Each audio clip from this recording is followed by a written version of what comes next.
We first met at a NebraskaCon in 2019. Which is an anime convention. And what happened is that I was with a group of my friends, a little tipsy and all that stuff. I saw him from a distance, so I was just kind of like, I want to speak to him, but I'm not going to. And then one of my friends were like, oh my gosh. And I just went up to him and dragged him over basically to come talk to me. One of the friends came up and wanted to talk to me. I was dressed as Cloud Strife from Final Fantasy VII at the time. And said that he wanted to really meet me.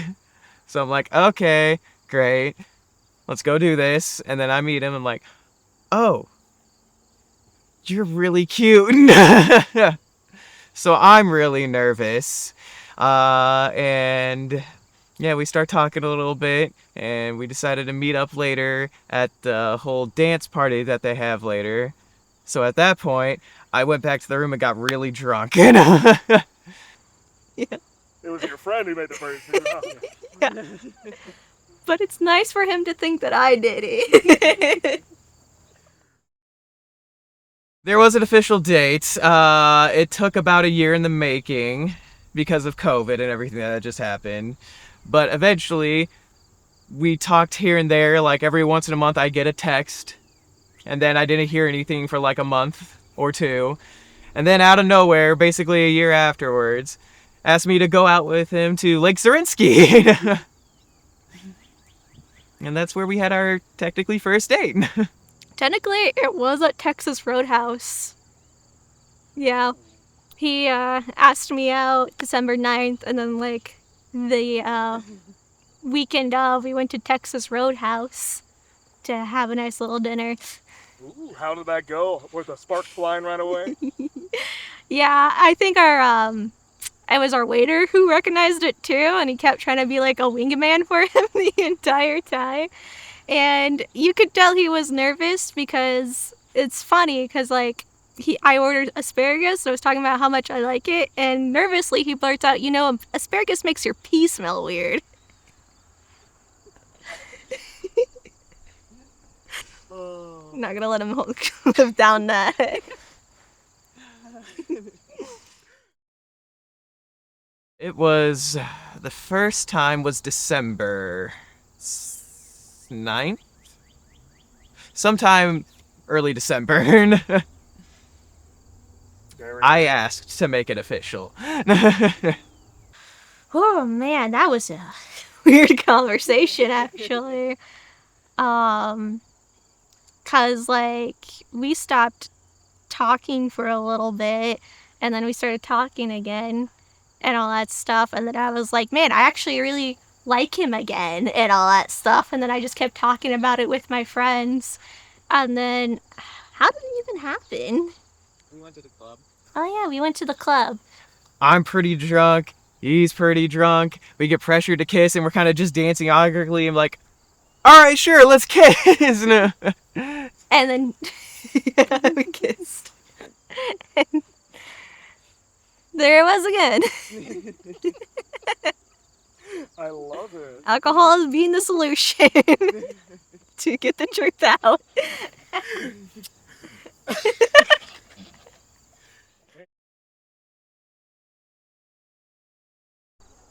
Uh, so we were planning to hang out and just kind of like drive around, not really have any plans in mind and all that stuff. And before he was even coming over, we were together for at least 3 months at this point. And I was talking at the time was my roommate. And I was like, man, I really do love him, but it's only been 3 months. Do you think it's too soon to say it, or do you think I should just say it? I mean, he hasn't said it, so you know, or anything like that. And then my roommate just didn't care, but I just kept rambling anyways. Uh, so we were driving around just around Omaha and everything. We were listening to music, just, you know, cruising and having a good time and everything. And we're chilling in the car. I'm cracking jokes and whatever. And I don't know what he said that made me like laugh so hard where it slipped out of me, but I panicked so badly because I was like, shoot, did he hear me? He blurts out, "I love you." I act like I don't hear it. So I said, "What'd you say?" Like, can you say it again? I promise I didn't hear you.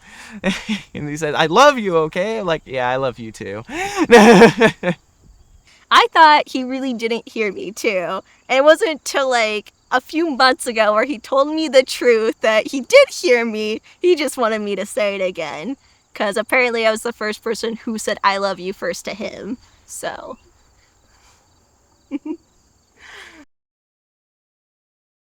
What do I love most about Drakos?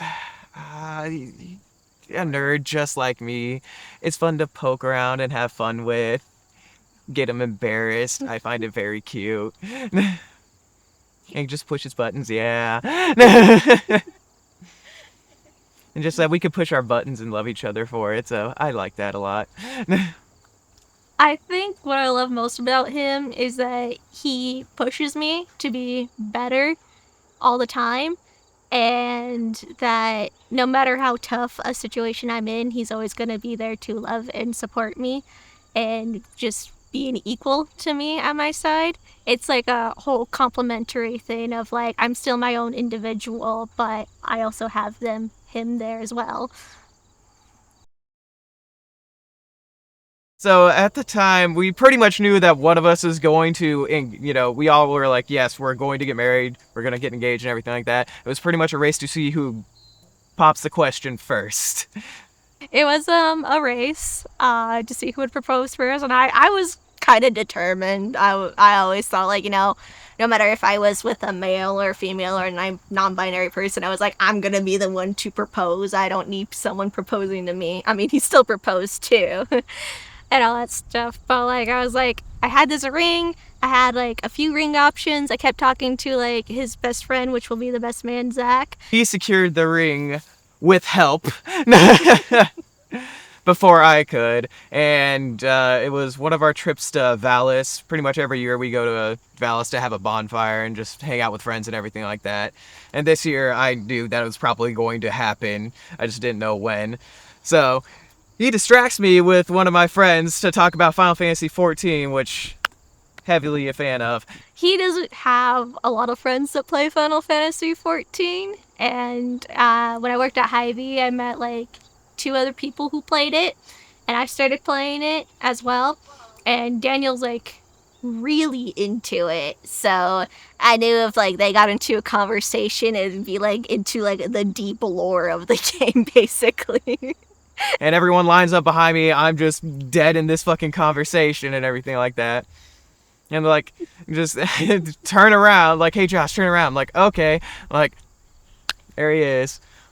On a knee. On a bench though. Yes, I'm tall. And that's how the question was popped. Jordan was heavily trying to get our characters together. So, one time we kind of just like went along with it. We're just like, I'm a character, I'm like a freaking dog person, so I'm a human with dog features and everything like that, who's heavy into artificing, so I know how to make guns and everything like that. So I'm making all these weapons and stuff like that. I invite him on the roof and everything like that. And like, yeah, okay, cool. Like, you're pretty cool and everything like that. Like, we kind of get along, You want to fire this gun that I made? And so we just spent the night just firing my weapon on the roof. At the time, it wasn't funny, but looking back on it, it kind of is a little bit. But I accidentally killed his character in D&D. I need the tea on that. So our DM had like taken over his character and made it overpowered as fuck, basically. And a long time ago, his character kind of knew this was going to happen, so gave my character a poison. It was like, if anything happens where I'm going to attack you, just kill me and use this. And that was like 3 to 4 sessions ago, so everyone forgot about it. We're in this middle of the battle, and I don't know how close we were to knocking out his character or anything like that, because he was a barbarian, and none of us are a barbarian, so him being in a rage and all that stuff, we're just screwed. And then I was like in the middle of it, and then I was like, oh, now I remember it, and now I gotta use it because I remembered it. And I just kind of shoved the poison in his mouth so that his character would die.